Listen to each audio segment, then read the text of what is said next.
വിശദമായൊരു പ്രശ്നത്തിലേക്കല്ല ഞാൻ പോകുന്നത്.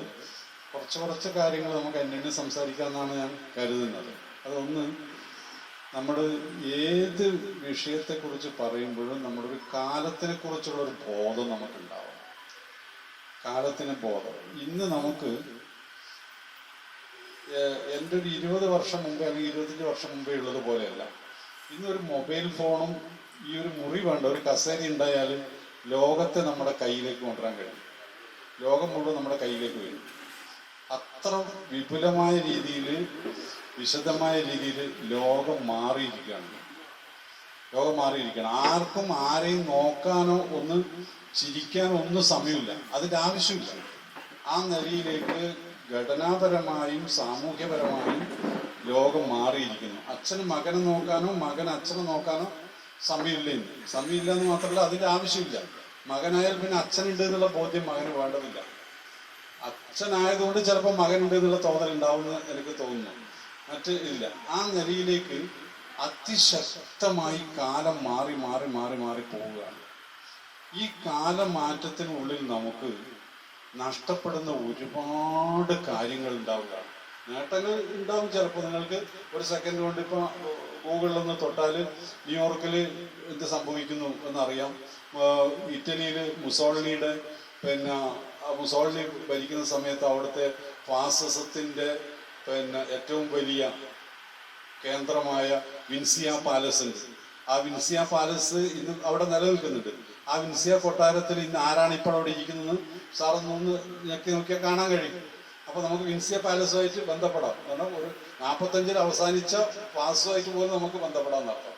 അത്ര വിപുലമായി കാര്യങ്ങൾ പോകുന്നുവെങ്കിൽ അതിനിടയിൽ നമുക്ക് നഷ്ടപ്പെടുന്ന ഒരുപാട് കാര്യങ്ങളുണ്ട്.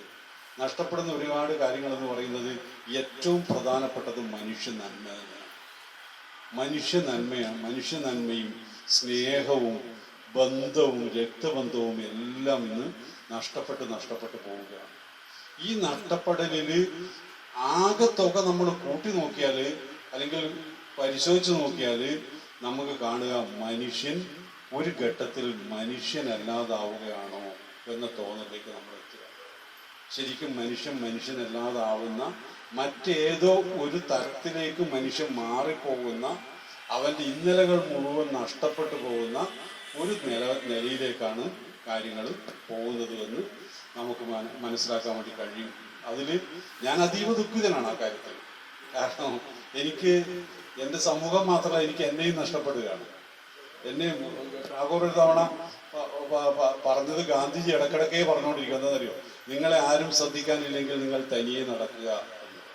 അപ്പോൾ എന്നെ സംബന്ധിച്ചിടത്തോളം ഒക്കെ ഇപ്പം തനിയെ നടക്കേണ്ടി വരുമോ എന്നുള്ളൊരു അവസ്ഥയിലേക്ക് പോവുകയാണ്.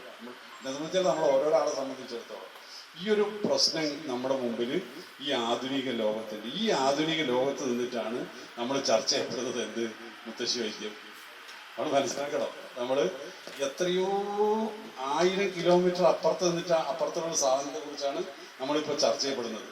അങ്ങനെ ചർച്ച ചെയ്യപ്പെടുമ്പോൾ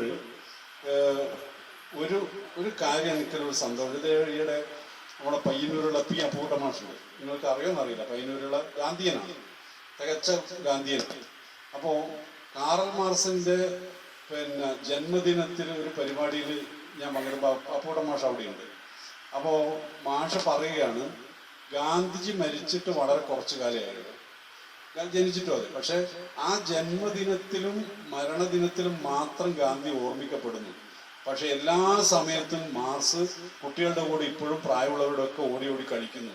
ഇതൊരു വലിയ വ്യത്യാസമാണ്. അതേപോലെ ഞാൻ പറയുന്നത്, ഇത്രയും ഒരു മൊബൈലിലേക്ക് മൊബൈലിലൂടെ നടത്താൻ കഴിയുമ്പോഴും നമ്മളുടെ കൂട്ടത്തിൽ മുത്തശ്ശി വൈദ്യം ഇപ്പോഴും യുവാവായി ഓടിക്കളിക്കുന്നു എന്നുള്ളത് കൊണ്ട് അത് ഈ നാട്ടിൽ നിന്ന് അങ്ങനെ പോകാൻ പോകുന്നൊരു സാധനമല്ല. അതാണ്. അപ്പൊ അതിന്റെ പ്രാധാന്യം എന്ന് പറയുന്നത് അതിബൃഹത്താണ്. നിങ്ങൾ എത്ര കാലമായി ഇതിനെ നശിപ്പിക്കാൻ നോക്കുന്നു. ഇത് പൊട്ടത്തരമാണ് എന്ന് പറയുന്നു. ചട്ടിയിലും കുടുക്കിയിലും അത് ഉണ്ടാക്കി കൊടുത്തിട്ട് എങ്ങനെ നിങ്ങൾ രോഗം മാറ്റില്ലെന്ന് പറയുന്നു, അപഹസിക്കുന്നു. ഈ നിലയിലുള്ള അപഹാസ്യതയും അതുപോലുള്ള ഇതിന്റെയൊക്കെ പിൻബലം എന്താണെന്നറിയോ? ഇതിന്റെയൊക്കെ അവർക്കുള്ള പിൻബലം നമുക്കെന്താ, നമ്മുടെ മുമ്പിൽ ചട്ടി കൊടുക്കുകയുള്ളൂ. നമ്മുടെ മുമ്പിൽ ചട്ടിയും കുടിക്കും കുറച്ച് പരസ്യം. അവരുടെ പിൻബലം ലോകം മുഴുവൻ നാളിന്നേ വരെ കണ്ടെത്തിയ മുഴുവൻ ശാസ്ത്രമാണ് നമ്മളെ തെറി പറയാൻ അവരുടെ കയ്യിലുള്ളത്. ഈ ശാസ്ത്രം ഉപയോഗിച്ചിട്ട് അതിശക്തമായ മിസൈൽ പോലെ നമ്മളുടെ എൻ്റെ നിങ്ങളുടെ തലയിലേക്ക് അടിച്ചു വരികയാണ്. ഇതിനെക്കുറിച്ച് ഈ മുത്തശ്ശി വൈദ്യം എന്ന് പറയുന്നത് അങ്ങേറ്റം മണ്ണാങ്കട്ടയാണ്, പാരമ്പര്യം എന്ന് മണ്ണാങ്കട്ടയാണ്. ഇത് കുഴിച്ചുമൂടൽ എന്ന് പറയുന്നത് എന്തിപ്പോ ഒരു തങ്കച്ച വൈദ്യര് വരുന്നു, ഒരു തങ്കച്ച വൈദ്യര് വരുന്നു, പച്ചമരുന്ന് കൊണ്ട് ഒരാളെ ക്യാൻസർ മാറ്റുന്നു. ഏത് ലോകത്തെ ചങ്ങായി ഇന്ത്യയിലും ജീവിക്കുന്നു? ക്യാൻസർ എന്ന് പറഞ്ഞാൽ എന്താന്ന് ഈ നിലയിൽ പറയുമ്പോൾ ഞാനും ആലോചിക്കും, അങ്ങനെ ശരിയെന്നല്ലേ? ഇതിപ്പോ ക്യാൻസർ നമ്മുടെ ശരീരത്തിൽ ഒരു കോശത്തിന് 10,000 ഭാഗങ്ങളാക്കി അതിൽ നിന്നൊരു സാധനം എടുത്ത് അതിന് ഇലക്ട്രോൺ മൈക്രോസ്കോപ്പിലൂടെ നോക്കി അതിന്റെ ന്യൂക്ലിയസിനോ അതിന്റെ പിന്നെ കോശസ്തരത്തിനോ അതിന് എന്തെങ്കിലും വൈകല്യങ്ങളുണ്ടോ, അതിന് തടിപ്പുണ്ടോ, ചുരുങ്ങിയിട്ടുണ്ടോ, ഇതൊക്കെ നോക്കി കണ്ടെത്തിയിട്ട് അത് ഇന്ന ചികിത്സ പോലും കൊടുക്കണമെന്ന് പറയുന്ന ലോകത്ത് നിങ്ങളൊരു തങ്കച്ചൻ വൈദ്യരും ഒരു പച്ചമരുന്നും എവിടെ? പക്ഷെ എന്നാലും തങ്കച്ചൻ വൈദ്യരെ തേടി വരുന്ന ആളുകളുണ്ട് എന്നുള്ളത് ഒരു പ്രധാനമാണ്. ആ പ്രധാനമാണ്. ആർപ്പോ ആശ്വാസം കിട്ടാതെ ഒരാളെ തേടി വരില്ലല്ലോ. ആ നിലയിലേക്കുള്ള ഒരു ചിന്ത നമ്മുടെ സമൂഹത്തിൽ ഉണ്ട് എന്നുള്ളത് നമുക്കൊരാശ്വാസമാണ്.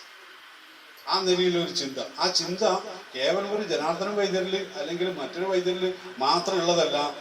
ഭൂമിയിൽ നാളിതുവരെ നമ്മൾ ഉപയോഗിച്ച സത്യസന്ധമായൊരു പ്രസ്ഥാനത്തിന്റെ മഹത്വമാണത്.